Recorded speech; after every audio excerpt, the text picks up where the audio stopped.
나의 능력이 되길 원하고 바라고 기도합니다. 하나님의 꿈이 나의 비전이 되고 예수님의 성품이 나의 인격이 되고 성령님의 권능이 나의 능력이 되길 원하고 바라고 기도합니다. 원하고 바라고 기도합니다.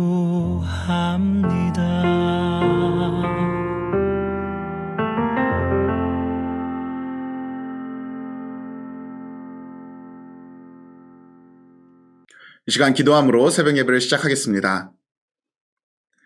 살아계신 하나님 아버지 감사드립니다. 오늘 하루를 시작하기에 앞서서 주님께 겸손히 나아가 우리의 마음을 무릎을 꿇고 기도하며 예배드립니다. 주님 아버지, 이 시간 각자의 예배 자리 가운데 우리 함께 해 주시옵시고 성령 하나님, 이 시간 우리의 마음을 가득 채워 주시옵시고 하나님께 집중할 수 있도록 지금 은혜를 베풀어 주시옵소서.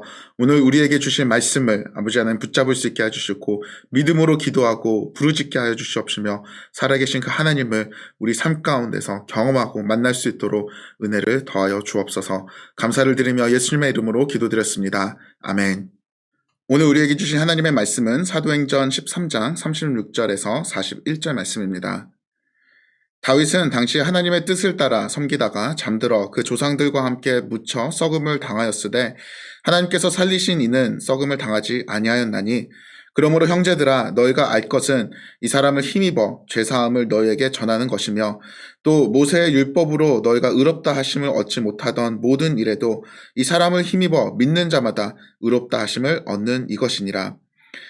그런즉 너희는 선지자들을 통하여 말씀하신 것이 너희에게 미칠까 삼가라. 일러스되 보라 멸시하는 사람들아 너희는 놀라고 멸망하라. 내가 너희 때를 당하여 한 일을 행할 것이니 사람이 너에게 일러줄지라도 도무지 믿지 못할 일이라 하였느니라 하니라. 아멘. 매일 쉴 틈 없이 바쁘고 분주하게 생활했던 사람이 갑자기 할 일이 없어지면 어떻게 될까요? 드디어 쉴 수 있는 시간이 생겼으니 마음 편하게 시간을 보낼 것이라고 생각할 수 있습니다. 그런데 의외로 그렇지 않습니다. 분주했던 사람이 갑자기 할 일이 없어지면 오히려 불안해합니다. 무엇을 해야만 할 것 같은 강박증이 있어서 가만히 있지를 못합니다. 에너지를 어디에 써야 할지 몰라서 방황해합니다. 요즘 우리의 모습도 그러지 않습니까? 교회에 나와 열심히 예배드리며 은혜 받고 교회 여러 사역을 도맡아 하고 모이면서 은혜를 나누며 바쁜 하루하루를 우리는 보냈습니다. 그러나 요즘 너무나도 느긋합니다. 교회 생활에 제한이 생기다 보니 가만히 있는 것이 잘못된 것처럼 느껴집니다. 열정과 마음은 있지만 그것을 어디에 쏟아야 할지 참 고민도 되기도 합니다. 우리가 가지고 있는 신앙과 이 에너지를 어디에 쏟아야 할까요? 이런 시기일수록 신앙생활에 어떻게 우리가 더 힘쓸 수 있을까요? 우리는 하나님께서 하신 일에 집중하고 집중하는 데 힘써야 합니다. 오늘 본문은 바울이 비시디아 안디옥에 있는 회당에서 전했던 설교 내용입니다. 13장 16절 말씀을 보시면 사울은 그들을 이스라엘 사람들 그리고 하나님을 경외하는 사람들이라고 지칭하고 있습니다. 회당에는 유대인들도 있었고 하나님에 대한 경외함이 있었던 헬라인들도 있었습니다. 이들은 어떤 사람들입니까? 생각해 보시면 이들은 말씀을 매우 잘 알았던 사람들입니다. 율법을 지식적으로만 알지 않았고 생활에서도 적용하여 입체적으로 율법대로 살려고 매우 힘썼던 사람들입니다. 그래서 세상의 사람들과 달리 거룩하고 구별되게 살려고 노력했던 사람입니다. 그러나 사울은 그들이 놓친 것이 있다고 호소하고 있습니다. 그들은 말씀을 잘 알았고 말씀에 익숙해져 있었지만 그 말씀이 누구를 가리킨지는 몰랐습니다. 그래서 바울이 알려주었던 겁니다. 구약의 율법과 선지자들의 말씀과 다윗에게 주신 언약은 모두 예수 그리스도께 귀결된다고 말했습니다. 36절 말씀입니다. 다윗은 당시에 하나님의 뜻을 따라 섬기다가 잠들어 그 조상들과 함께 묻혀 썩음을 당하였으되 하나님께 살리신 이는 썩음을 당하지 아니하였나니. 사울은 다윗과 예수님을 지금 언급하고 있습니다. 결국 약속된 이가 예수 그리스도라는 사실을 지금 지목합니다. 그리고 예수님은 모세나 선지자나 언약을 받은 다윗보다도 훨씬 높은 분이심을 지금 강조하고 있습니다. 그리고 바울은 결론을 내립니다. 구약의 율법과 선지자의 말씀과 모든 역사가 예수 그리스도께 귀결되니 예수님을 믿으라고 권면합니다. 특히 바울은 예수님의 부활에 비중을 두고 있습니다.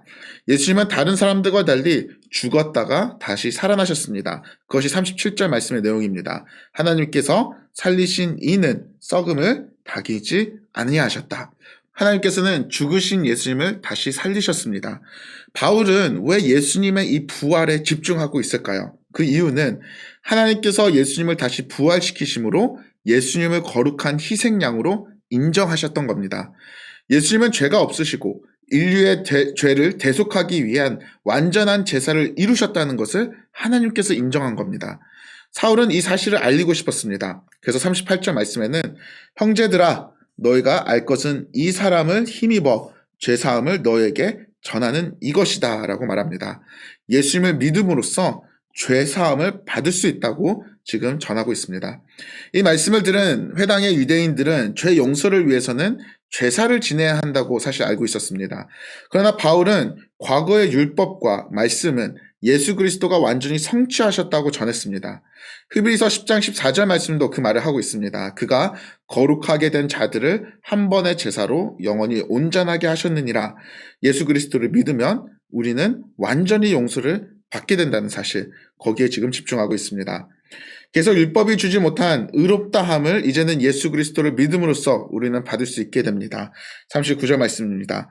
또 모세의 율법으로 너희가 의롭다함을 얻지 못했던 모든 일에도 이 사람을 힘입어 믿는 자마다 의롭다 하심을 얻는 이것이라. 바울은 율법으로는 부족하다고 말합니다. 그것으로 하나님의 의로움에 이루지 못합니다. 율법은 우리의 죄됨을 알려주는 역할이지 그것으로 우리를 깨끗하게 하지는 못합니다. 바울은 깨끗함, 의로움, 거듭남은 행위에서 나오는 것이 아니라 예수 그리스도를 믿는 믿음에서 난다고 지금 호소하고 있습니다. 결국 구원은 우리가 무엇을 하는 것에 달려있지 않고 우리가 누구를 믿는지에 달려 있습니다. 우리가 하는 모든 선한 행위나 제사나 도덕적인 삶도 우리의 영원한 운명에 기여하지 못합니다.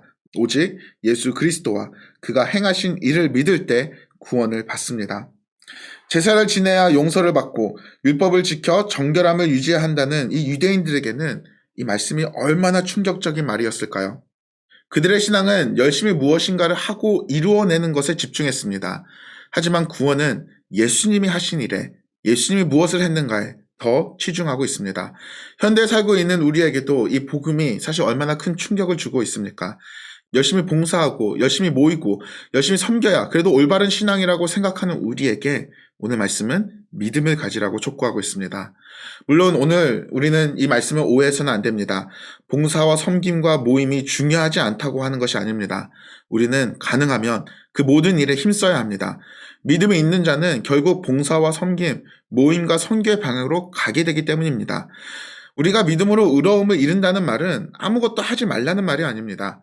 그 뜻은 내가 한 일을 가지고 나의 거룩함이나 신앙심을 정의할 수 없다는 것을 말합니다. 봉사를 한다고 해서 더 의롭거나 섬김을 한다고 해서 더 거룩해지는 것이 아닙니다. 내가 하나님의 백성이 된 것은 내가 한 일이 아니라 온전히 예수님께서 하신 일이 있어서입니다. 그렇다면 요즘같이 봉사나 섬김을 할 수 없는 요즘 같은 이 시대에 우리는 무엇을 해야 될까요? 사도 바울은 유대인에게 율법이 아닌 그리스도를 믿음으로 말미암아 구원을 받는다고 하면서 하박국 말씀을 언급하고 있습니다. 40절 말씀입니다. 그런즉 너희는 선지자들을 통하여 말씀하신 것이 너에게 미치카 삼가라. 여기서 선지자는 바로 하박국을 의미합니다. 하박국 1장 5절 말씀입니다. 바로 이 41절 말씀에 인용되는 말씀인데요.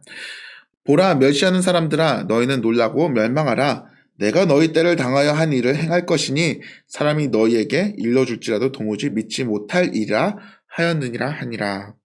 하박국 당시에 이스라엘은 강대국 사이에서 큰 위기를 맞이하고 있었습니다. 아수르 제국은 쇠퇴하면서 바벨론이라는 새로운 강대국이 일어서고 있었습니다. 그리고 북이스라엘이 망한 것처럼 이 바벨론이라는 제국은 유다에게 위협적인 존재감으로 등장하고 있었습니다. 그러나 사람들은 하나님께 마음을 뒤로하고 제약으로 반항했습니다. 그때 하나님께서 하박국을 통해서 오늘 이 41절 말씀을 하신 겁니다. 내가 너희 때를 당하여 한 일을 내가 행할 것이다. 하박국은 하나님께서 바벨론을 일으켜 이스라엘을 심판할 것이라고 말합니다. 그러니 더 이상 자기 자신의 소견이나 자기의 뜻을 의지하지 말고 자신의 행위를 의지하지 말고 하나님의 행하시는 일을 의지하라고 촉구하셨습니다. 이처럼 바울도 더 이상 자신의 소견을 의지하지 말고 하나님을 의지하고 예수님을 믿으라고 이야기하고 있습니다. 결국 위기 속에서는 내가 무엇을 하는지가 중요한 것이 아니라 하나님이 나를 위해서 무엇을 하는지가 더 중요하기 때문입니다. 위기 속에 있는 우리도 마찬가지입니다. 우리는 계속 무엇인가를 이루어내려고 합니다. 그러나 예수 그리스도의 복음은 다릅니다.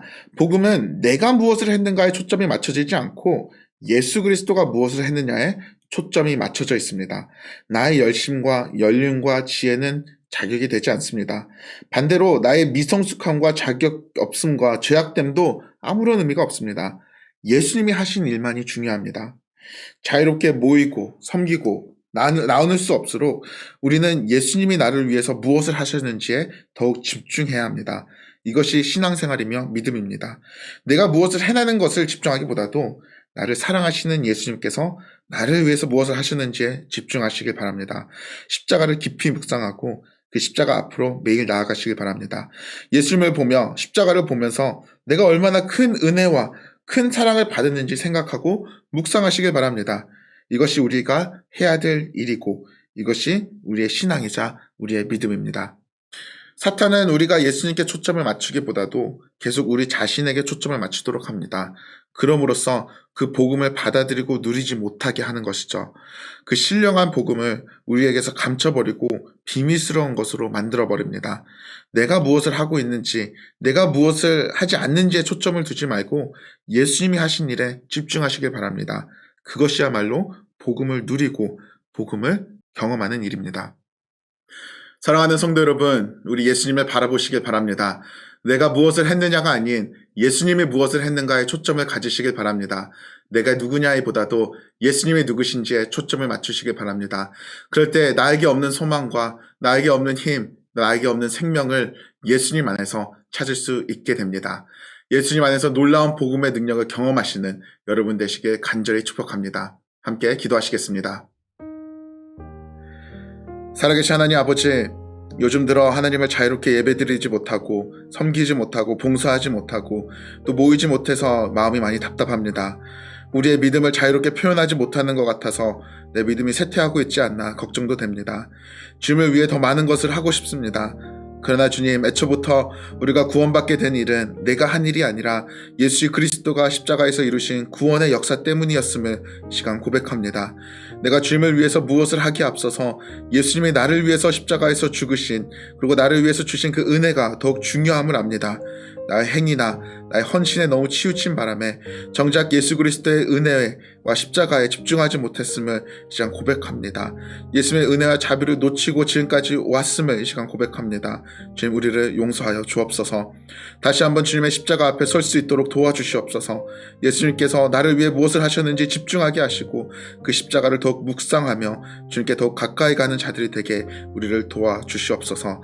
감사드리며 예수님의 이름으로 기도드렸습니다. 아멘. 이 시간 주신 말씀을 생각하며 기도하시겠습니다. 주님의 십자가 앞으로 나아갑니다. 십자가에서 나를 위해 부어주신 예수님의 크신 사랑이 얼마나 큰지를 깨닫게 하여 주시고 십자가의 은혜에 감격하는 마음이 회복되게 하여 주옵소서. 우리 자신을 위해 2분 동안 함께 기도하시겠습니다.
또한 교회를 위해 함께 기도하시겠습니다. 다음 달 시작되는 제자훈련, 평신도 훈련, 어원화 프로그램, 순모임과 각종 교회 사역들을 잘 준비하게 하시고 참여하는 모든 성도가 주님의 제자로 헌신되게 하여 주옵소서. 준비하시는 담임 목사님과 교육자들에게 성령 충만함과 영육간의 건강을 부어 주시옵소서. 우리 교회를 위해 2분 동안 함께 기도하시겠습니다.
우리 나라를 위해 기도하시겠습니다.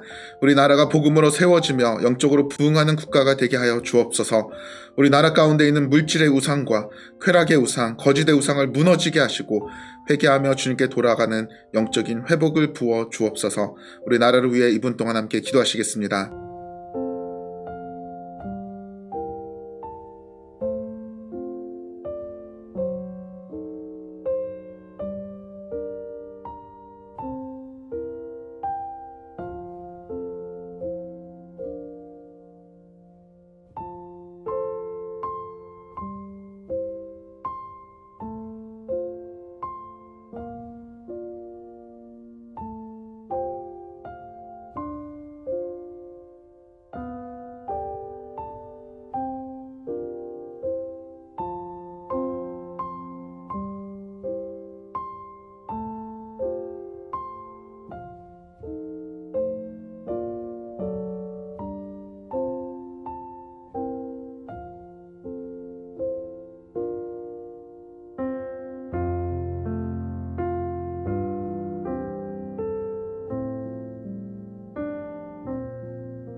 마지막으로 10분 동안 개인 기도 제목을 위해 자유롭게 기도하시고 마무리하시길 바랍니다.